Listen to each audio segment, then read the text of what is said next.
السلام علیکم. Drama serial کیسی تھی خود عرضی میں آپ دیکھیں گے ایپیسوڈ 2627 میں کہ مہک اور شمشیر دونوں تیار ہو کے احسن اور ندا کے نکاح کے لیے جا رہے ہوتے ہیں. تو وہاں پہنچنے کے بعد سب کافی خوش ہوتے ہیں اور احسن اور ندا کا نکاح بھی ہو جاتا ہے. نکاح ہونے کے بعد شمشیر کے پاس سے کال آتی ہے تو اس کے بعد مہک اس کی طرف دیکھتی ہے تو شمشیر کافی پریشان نظر آتا ہے. تو وہ بعد میں وہاں سے چلا جاتا ہے. تو مہک سوچتی ہے کہ شمشیر کہاں چلا گیا. تو شمشیر کو اصل میں اس کے بھائی دارا کی کال آئی ہوتی ہے کہ اس کی ماں وفات پا چکی ہیں. تو شمشیر اپنا بائک نکالتا ہے اور ہاسپٹل کی طرف چلا جاتا ہے.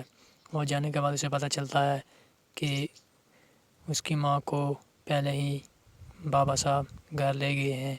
تو وہ وہاں سے سیدھا گھر جاتا ہے. تو گھر جانے کے بعد اسے دارا ملتا ہے. تو دارا اسے کہتا ہے شمشیر کدھر جا رہے ہو. تو وہ کہتا ہے میں اپنی ماں کو دیکھنے جا رہا ہوں.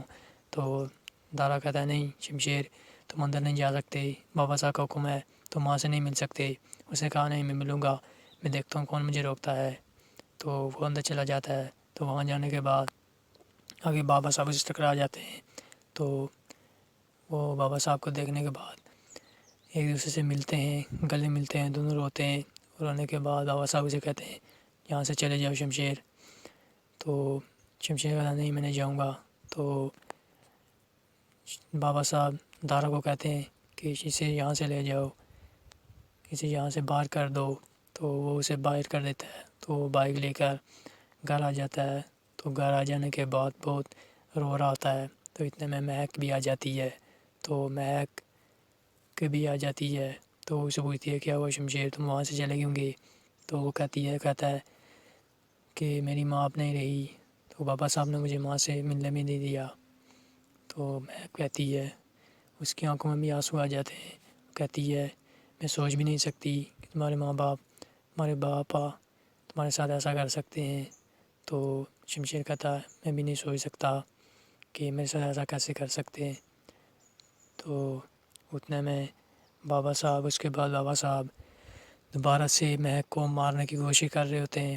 تو شیرو کو جیل سے چھڑوا کے لاتے ہیں.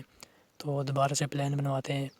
تو اس کے بعد وہ شیرو کو کہتے ہیں کہ اس لڑکی کو دوبارہ سے قتل کرنا ہے.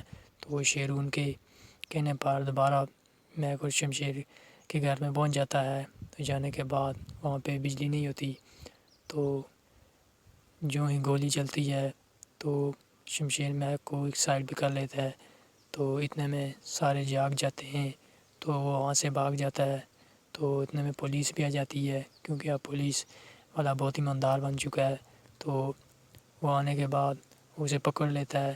تو پکڑنے کے بعد وہ اس سے ساری سچائی ابلوا لے گا. تو بابا صاحب دیکھتے ہیں کیسے سلاخوں کے پیچھے جاتے ہیں. تو اگلی جو کہانی ہے